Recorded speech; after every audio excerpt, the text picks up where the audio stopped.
Assalamualaikum warahmatullahi wabarakatuh. Pada kesempatan kali ini, izinkan kelompok kami untuk memaparkan materi mengenai operating system sebagai bagian dari tugas pembelajaran mata kuliah sistem operasi. Materi ini disusun oleh kami berkelompok dengan anggota Anissa Maisyarah, Aryo Juliandika Megantara, lalu ada Muhammad Latif Mulia Jakaria, dan ada juga Rifki Aditya Nugraha. Dan tujuan penyusunan materi ini adalah untuk membantu memahami konsep-konsep dasar yang menjadi fondasi dari cara kerja sebuah sistem operasi, mulai dari struktur, manajemen memori, manajemen proses, hingga operasi yang terjadi di dalam komputer modern. Kami mengharapkan materi ini dapat memberikan gambaran yang benar-benar terstruktur, mudah dipahami, dan relevan dengan teknologi masa kini. Kita akan langsung saja ke pemaparan materinya. Dipersilahkan. Perkenalkan, nama saya Anissa Maisyarah dengan NPM 2401601210008. Saya akan menjelaskan tentang pengantar sistem operasi. Jadi sistem operasi itu adalah perangkat lunak sistem yang menjadi perantara antara pengguna atau aplikasi dan perangkat keras, menyediakan abstraksi dan layanan. Tujuan utamanya yaitu kenyamanan, efisiensi, dan kemampuan berkembang. Fungsi utamanya ada 5, yaitu yang pertama research management, yang kedua proses manajemen, ketiga file management, dan 4 security and protection, dan yang terakhir ada user interface. Lalu ada jenis operasi, yaitu ada batch, time sharing atau multi-user, distribute,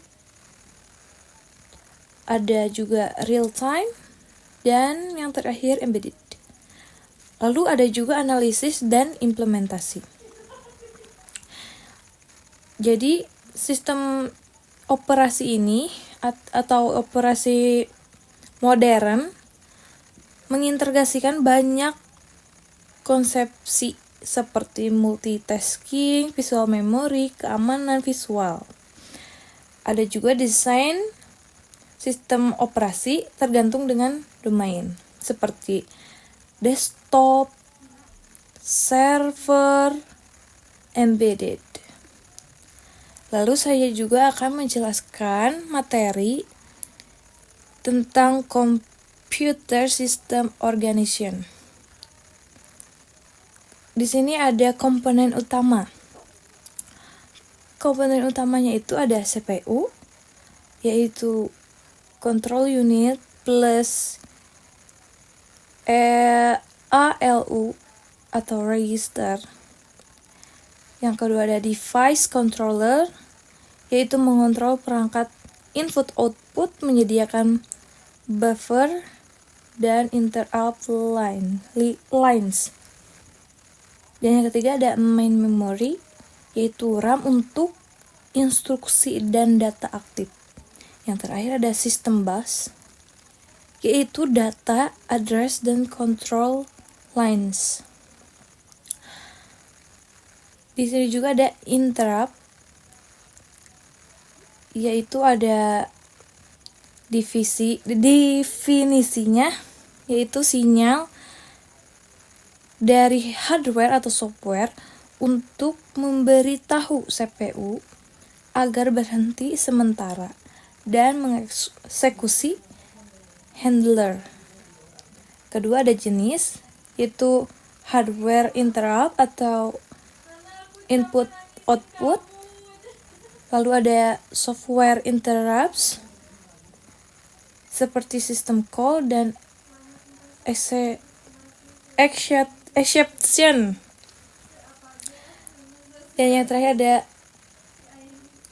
spurious interrupt, Lalu yang ketiga ada mekanisme, yaitu CPU menyimpan konteks, lalu pergi ke interrupt vector, jalan ISR, restore context, dan yang terakhir ada keuntungan, yaitu non-blocking, input-output, dan efisiensi CPU. Lalu ada juga di sini direct memory access.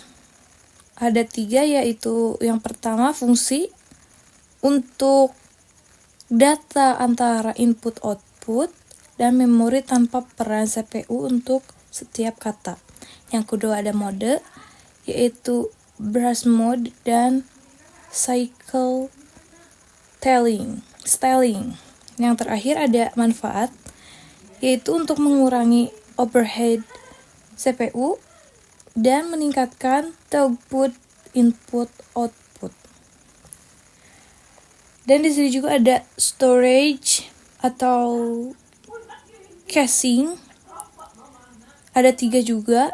Yang pertama ada hierarchy seperti register, cache, main memory.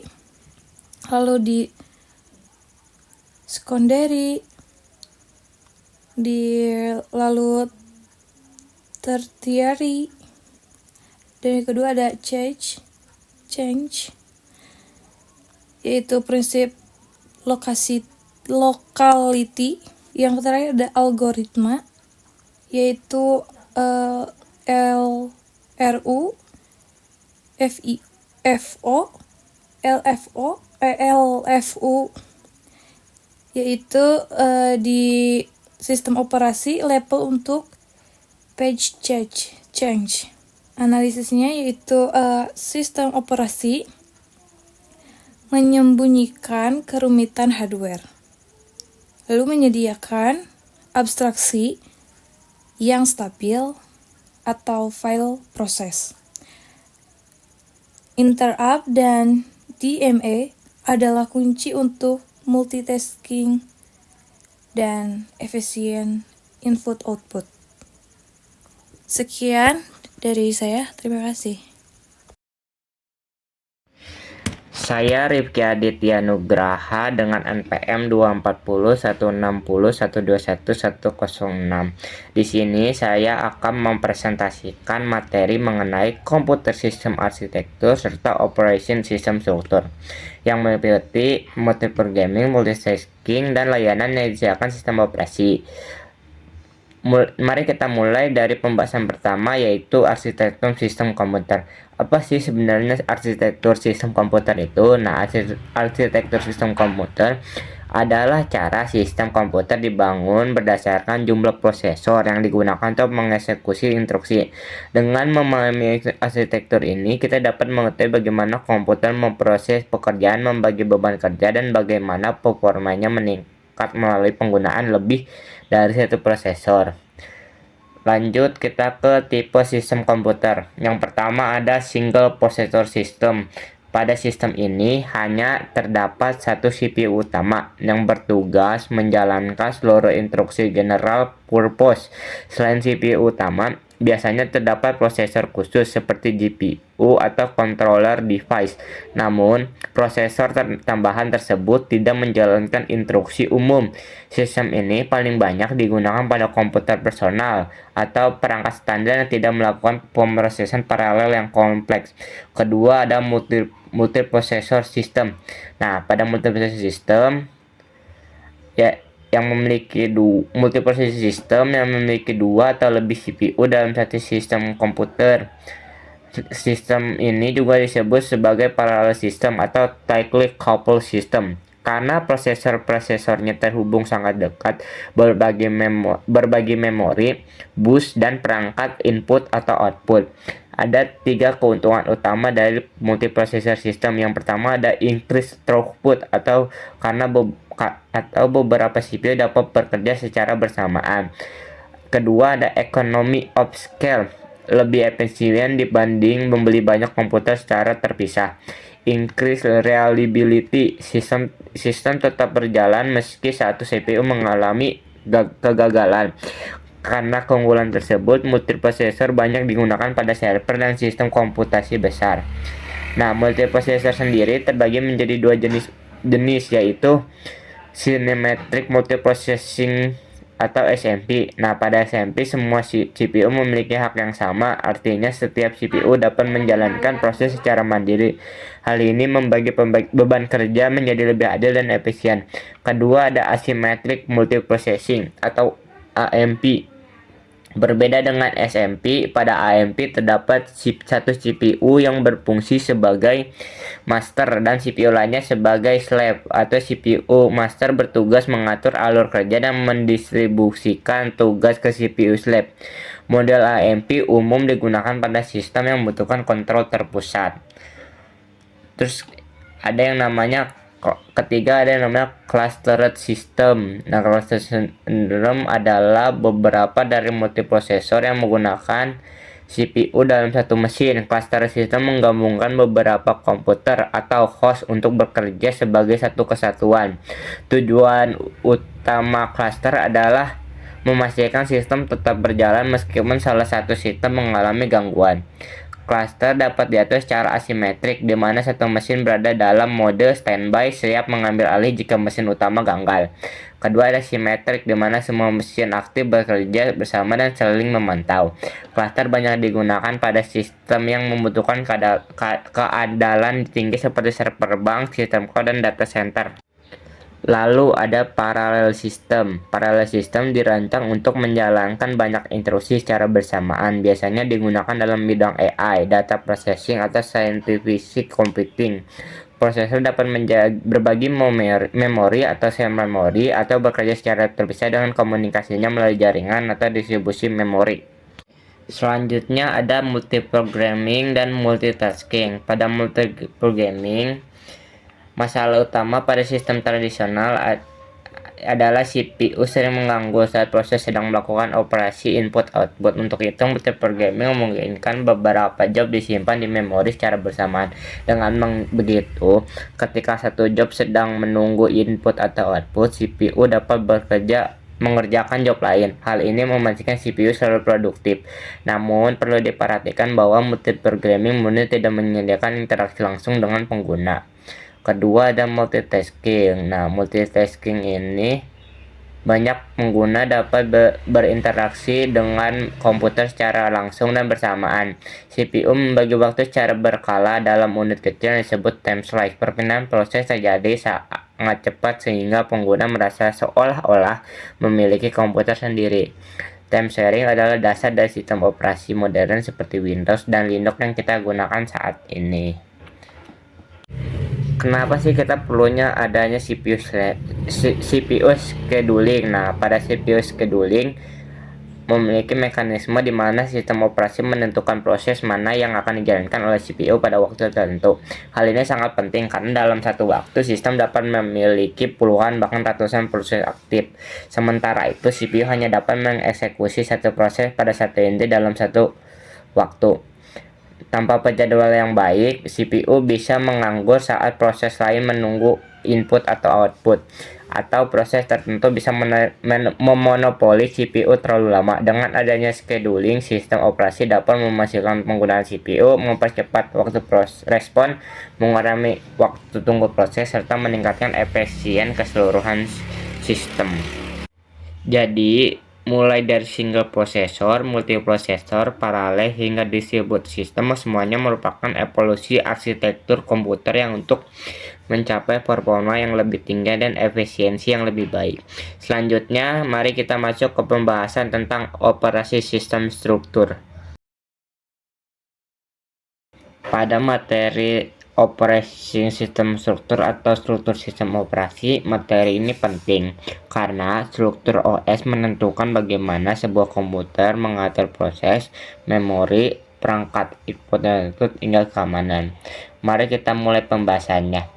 Apa sih struktur sistem operasi itu? Nah, struktur sistem operasi adalah cara sebuah OS dirancang dan diorganisasi sehingga dapat memberikan layanan secara efisien dan aman. Pemilihan struktur sangat berpengaruh terhadap performa dan stabilitas OS. Ada OS yang dibuat cepat tapi kurang aman. Ada pula yang sangat aman tapi sedikit lambat. Karena itu setiap OS memiliki pendekatan struktur yang berbeda sesuai kebutuhan desain. Dalam pemilihan struktur OS, bahwa pemilihan struktur OS bergantung pada kebutuhan performa dan keamanan. Mikrokernel fokus pada keamanan karena semua layanan dipindahkan keluar kernel sehingga isolasinya sangat kuat, meskipun prosesnya bisa sedikit lebih lambat. Lalu ada monolithic kernel, lebih cepat karena semua fungsi berada dalam satu kernel besar, tapi resikonya lebih tinggi jika terjadi crash.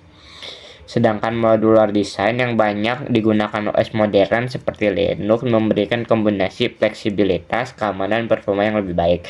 Dengan memahami struktur ini, kita bisa mengetahui bagaimana OS mengelola fungsi-fungsi internal. Lanjut ke layanan OS atau Operation System Service. Operation System Service adalah layanan dasar yang disediakan OS untuk menjalankan aplikasi dan mendukung pengguna. Layanan penting OS antara lain yaitu menyediakan antarmuka untuk menjalankan program, melakukan operasi input-output, mengatur file, memfasilitasi komunikasi antar proses, dan melakukan deteksi serta penanganan kesalahan.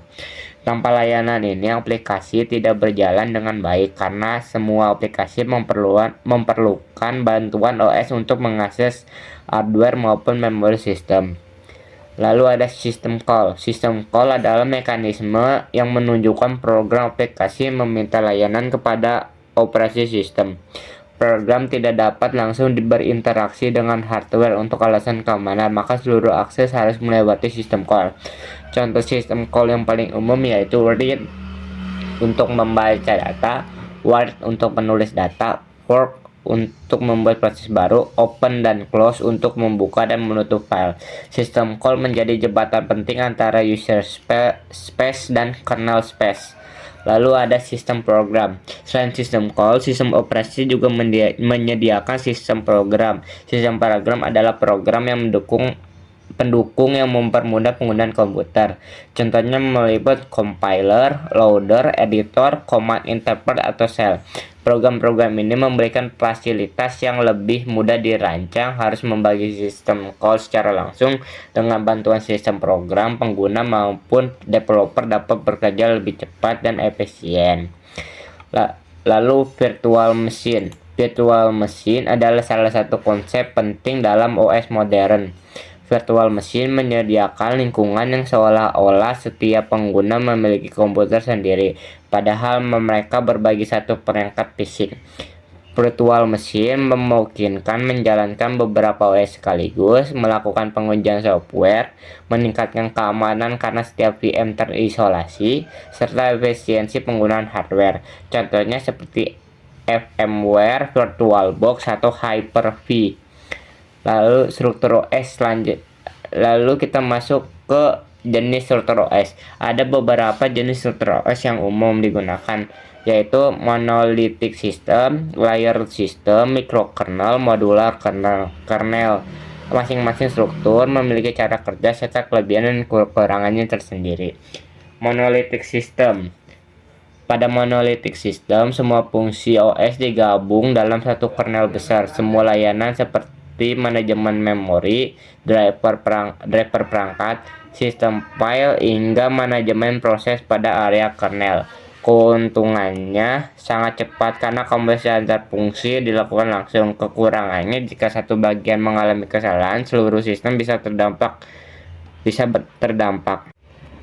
Lalu ada layered system. Layered system membagi sistem operasi menjadi beberapa lapisan. Lapisan paling bawah adalah hardware dan lapisan paling atas adalah antarmuka pengguna. Tujuan dari pendekatan layered adalah memperjelas pembagian tugas sehingga OS lebih mudah diuji, dikelola, dan dikembangkan. Kelemahannya, semakin banyak layer dapat menambah kompleksitas dan menurunkan performa. Lalu ada microkernel. Pada microkernel hanya fungsi inti yang berjalan di kernel seperti komunikasi antar proses dan manajemen memori dasar.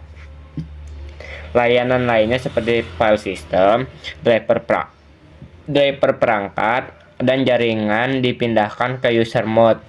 Keuntungan mikrokernel lebih aman, lebih stabil, dan lebih modular. Kekurangannya adalah proses komunikasi antar layanan dapat menambah sedikit overheat. Lalu ada namanya modular kernel. Modular kernel adalah pendekatan modern yang digunakan banyak OS seperti Linux. Kernel dibuat dalam bentuk modul-modul terpisah yang bisa dimuat dan dilepas secara dinamis. Keuntungannya fleksibel, lebih mudah dikembangkan, performanya tetap tinggi layaknya monolitik kernel, tetapi tetap aman dan stabil seperti mikrokernel. Pendekatan modular menjadi standar desain yang paling umum digunakan pada saat ini. Demikian presentasi mengenai arsitektur sistem komputer dan struktur sistem operasi. Semoga penjelasan ini membantu kita memahami bagaimana komputer mengatur proses, memanfaatkan prosesor, dan menyediakan layanan yang mendukung kinerja sistem. Terima kasih atas perhatian semuanya. Baik, perkenalkan nama saya Muhammad Nur Latif Mulya Jakaria, NPM 240160111086. Di sini saya akan menjelaskan materi kelima pada matkul sistem operasi yang materinya adalah operating system operation atau bagaimana sebuah sistem operasi bekerja. Sistem operasi bekerja dengan 6 komponen utama. Yang pertama ada sistem boot untuk memproses awal komputer menyalakan sistem, dan juga bootstrap loader di ROM memuat kernel ke memori. Yang kedua ada dual mode operation. Dalam dual mode operation ada 2 mode. Yang pertama ada user mode yang berfungsi untuk mengeksekusi aplikasi.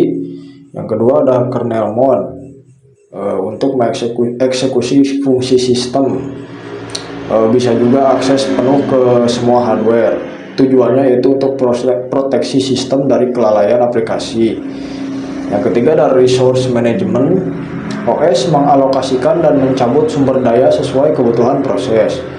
Yang keempat ada virtual machine yang berfungsi untuk menjalankan beberapa sistem operasi di atas satu hardware melalui hypervisor. Yang kelima ada system call memicu software interrupt untuk beralih ke kernel mode. Adalah OS menangani thread, fault, atau interrupt untuk menjaga stabilitas. Dan yang keenam ada system calls dan interrupt handling. System calls berfungsi untuk menggunakan trap gate, parameter via register atau stack, kernel validate, and execute. Lalu ada interrupt handling flow, save context, identify source, lalu ke service, dan terakhir ke konteks, restore konteks. Baik, selanjutnya masuk ke materi pertemuan ke-6 yaitu memory management. Memory management mempunyai tujuan mengatur memori utama agar proses dapat dieksekusi secara efisien. Lalu ada contiguous memory allocation. Dalam contiguous memory allocation ada single partisi atau fixed partition atau dynamic partition. Masalah dalam contiguous memory allocation yaitu fragmentation internal dan eksternal. Lalu ada pegging. Konsep pegging adalah membagi memori logis ke page ukuran tetap, misalkan 4 KB, dan memori fisik ke frames. Lalu ada peg table, yaitu mapping dari peg number ke frame number, plus bit, valid, dirty, atau access. Lalu ada TLB, yaitu translation look aside buffer. Change mapping page frame untuk mempercepat translate. Lalu ada address translation, logical address sama dengan page offset, physical sama dengan frame offset. Lalu ada multi level page tables, mengurangi ukuran page table, hierarchical to level inverted page table. Lalu ada inverted page table, satu entry per frame, mapping dari frame proses page untuk menghemat memori pada address space besar. Lalu ada segmentation. Konsep segmentation yaitu alamat dibagi berdasarkan segmen logis, kode, data, atau stack dengan ukuran variabel. Keunggulannya yaitu protection and sharing per segment, lebih natural ke pemrograman. Kelemahannya yaitu external fragmentation. Lalu ada virtual memory. Prinsip virtual memory yaitu mengarah program yang lebih besar dari memori fisik. Lalu ada peg fault. Ketika peg tidak ada di memori, OS memilih frame, mungkin swipe out atau load page. Lalu ada thrashing, excessive peg fault. CPU spend time swiping rather than executing, yang artinya CPU menghabiskan waktu untuk meng-swap daripada mengexecute. Untuk analisisnya yaitu pegging ditambah TLB atau Translation Look Aside Buffer ditambah virtual memory adalah dasar untuk multitasking modern. Sistem harus balance antara memory overhead dan juga kecepatan memori tersebut. Mungkin cukup sekian dari saya, mohon maaf bila ada kekurangan. Saya lanjut ke pemateri selanjutnya. Baik, di sini saya akan membawakan pertemuan ke-7 tentang proses manajemen. 1. Konsep dasar proses. Dalam sistem operasi, proses adalah program yang sedang dieksekusi beserta seluruh konteks eksekusinya. Sebuah proses bukan hanya berisi kode ataupun program, tetapi juga berisi program counter atau PC yang menunjuk instruksi berikutnya apa yang harus dieksekusi. Lalu ada register CPU yang berguna untuk menyimpan nilai sementara untuk operasi CPU. Lalu ada stack yang berguna juga untuk menyimpan variabel lokal, alamat return, fungsi, dan data kontrol.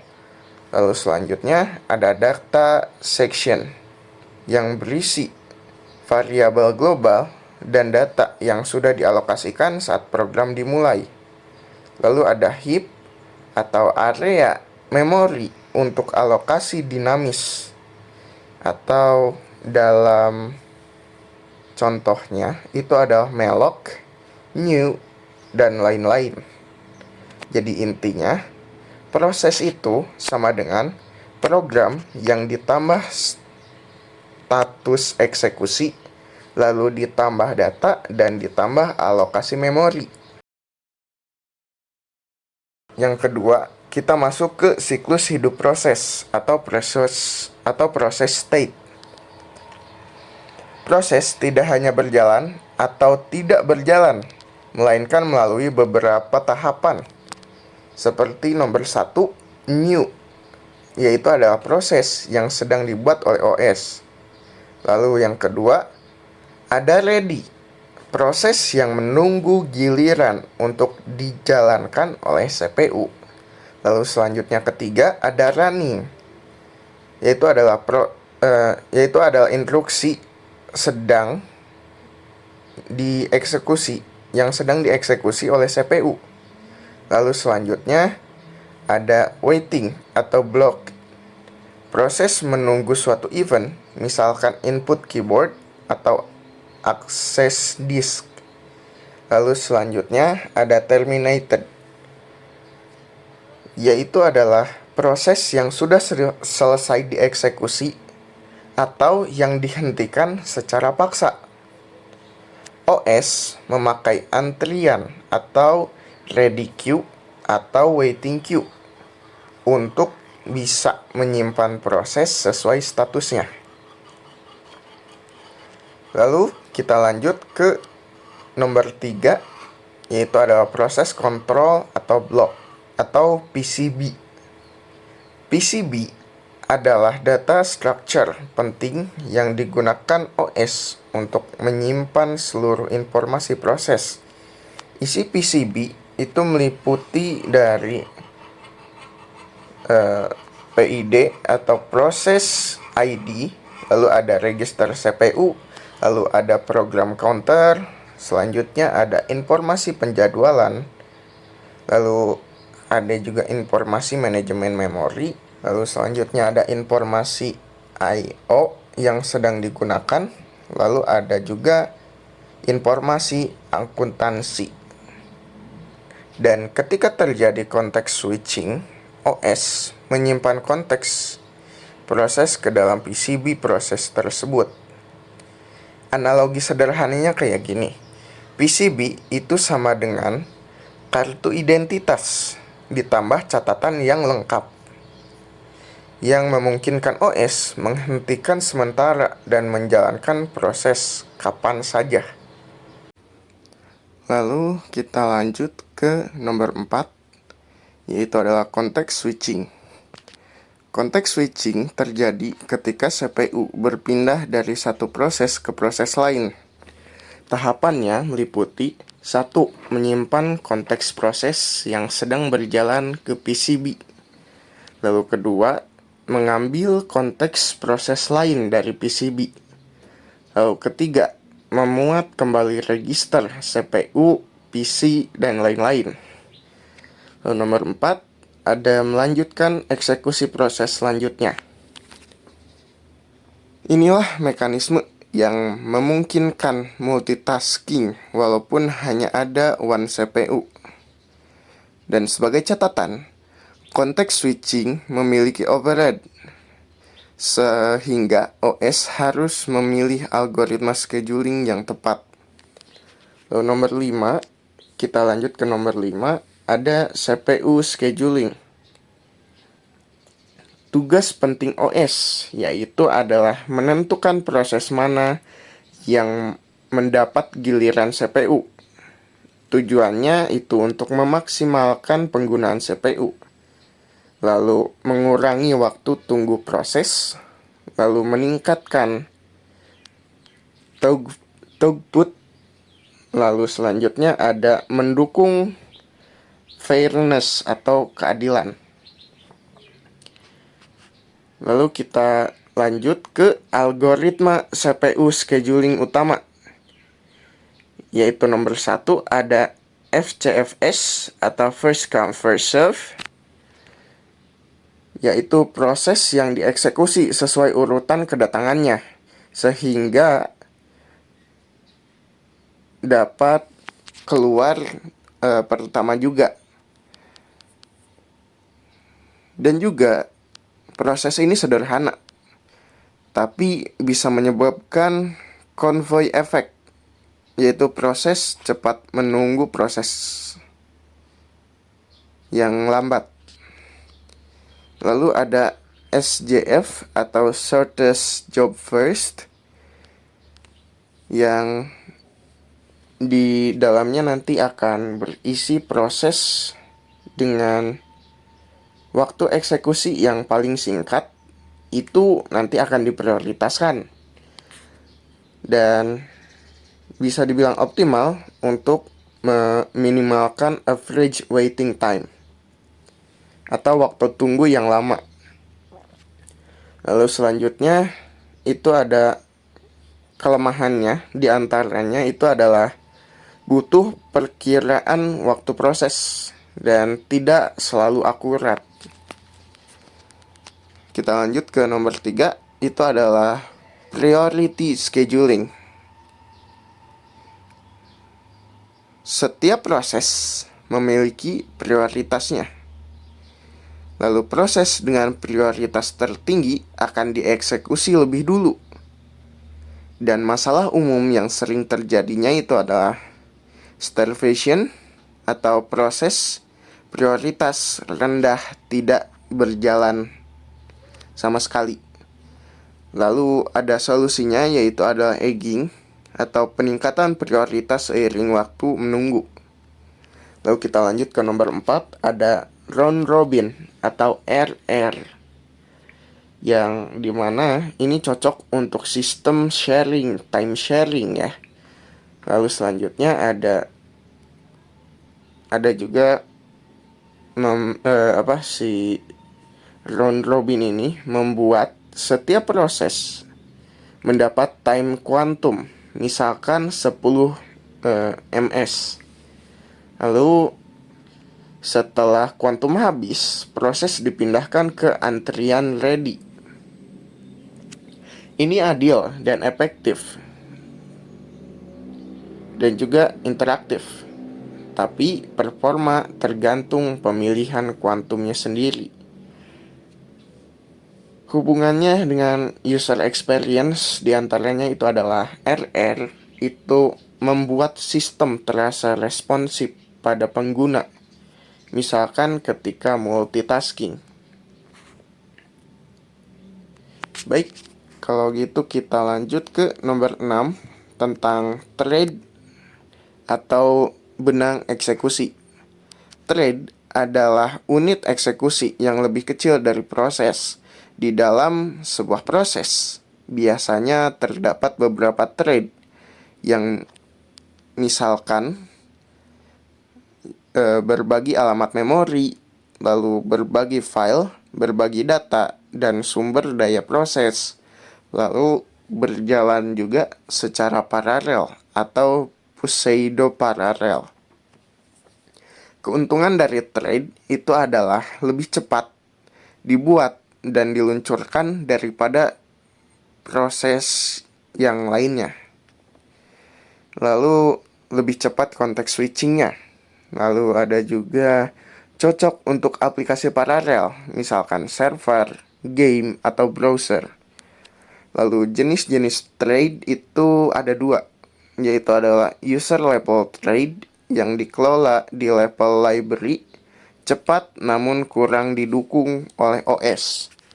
Lalu ada kernel level thread yang dikelola langsung oleh OS, itu lebih stabil dan lebih fleksibel. Contohnya di dunia nyata, misalkan browser memiliki thread yang terpisah untuk rendering, networking, dan tab. Jika satu tab crash, yang lain tidak ikut mati. Lalu kita lanjut ke nomor 7, Inter-Process Communication atau IPC. IPC memungkinkan proses saling berkomunikasi. Dua metode utama dari IPC itu adalah shared memory, yaitu adalah dua atau lebih proses yang berbagi area memori yang sama. Sangat cepat karena tidak perlu perpindahan data melalui kernel. Kelebihannya diantaranya itu adalah kecepatannya yang tinggi. Namun kekurangannya juga ada, yaitu adalah butuh sinkronisasi tepat. Mau itu melalui mutex atau SMAPOR untuk menghindar race condition. Lalu ada juga message passing, yaitu adalah proses yang saling bertukar pesan melalui perantara OS. Cocok untuk sistem terdistribusi atau ketika proses tidak berbagi memori. Cara umumnya misalkan send message, lalu ada receive message. Kelebihannya itu adalah aman dan tidak perlu sinkronisasi memori. Tapi kekurangannya juga ada, yaitu adalah sedikit lebih lambat dibanding shared memory. Kita lanjut ke nomor 8 tentang sinkronisasi proses. Ketika banyak proses atau thread yang mengakses data bersama, masalah seperti race condition, deadlock, atau inconsistent state itu dapat terjadi. Untuk mencegahnya, OS menyediakan mekanisme semaphore, lalu ada mutex, lalu ada monitor, lalu ada condition variable, dan juga ada locking primitives. Dan ini sangat penting untuk aplikasi multi-thread dan parallel programming. Lalu selanjutnya kita lanjut ke deadlock. Apa itu deadlock? Deadlock adalah kondisi di mana dua atau lebih proses saling mengganggu sumber daya yang tidak akan pernah dilepaskan. 4 kondisi deadlock atau Kaufman's condition itu diantaranya adalah 1. Mutual exclusion. Lalu nomor 2 ada hold and wait. Lalu nomor 3 ada no preemption. Lalu nomor 4 ada circular wait. Dan strategi OS untuk si deadlock ini adalah 1. Deadlock prevention. Lalu selanjutnya ada deadlock avoidance. Lalu selanjutnya ada deadlock detection. Ignoring deadlock atau strategi Linux atau Windows karena kejadiannya itu cukup jarang. Dan kita sampai di akhir, yaitu adalah analisis akhir dari pertemuan 7. Manajemen proses adalah jantung sistem operasi modern. Tanpa manajemen proses, tidak ada multitasking. Tanpa trade, aplikasi modern seperti web, server, atau browser tidak dapat responsif. Lalu, tanpa IPC dan sinkronisasi, sistem paralel akan benar-benar kacau.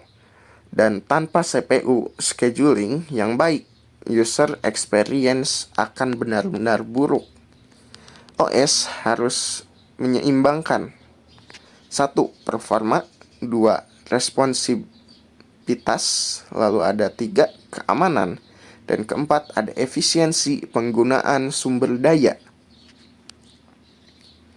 Lalu lanjut, ada proses manajemen yang menjadi dasar bagi banyak topik berikutnya seperti deadlock, lalu ada virtualization, lalu ada scheduling tingkat lanjut, lalu ada synchronization, lalu ada container dan cloud computing, dan sebagainya macamnya. Sekian dari pembacaan atau analisis dari pertemuan 7 dari Aryo Juliandika Megantara. Saya cukupkan sekian. Kesimpulan akhir dari pemaparan materi dari kelompok kami adalah dari pembahasan materi sistem operasi dapat disimpulkan bahwa OS memiliki peran yang sangat penting sebagai pengelola sumber daya komputer. Setiap bagian seperti manajemen proses, manajemen memori, struktur OS, hingga sistem arsitektur komputer bekerja secara terintegrasi untuk memastikan sistem berjalan efisien, aman, dan responsif. Pemahaman mengenai konsep ini menjadi dasar yang kuat untuk memahami teknologi yang lebih lanjut, seperti virtualisasi, cloud computing, dan sistem yang terdistribusi. Dengan memahami setiap topik secara menyeluruh, kita dapat lebih mudah mengerti bagaimana komputer modern bekerja dan bagaimana OS mengatur setiap aktivitas di dalamnya. Baik, mungkin sekian dari kelompok kami. Mohon maaf apabila ada salah kata.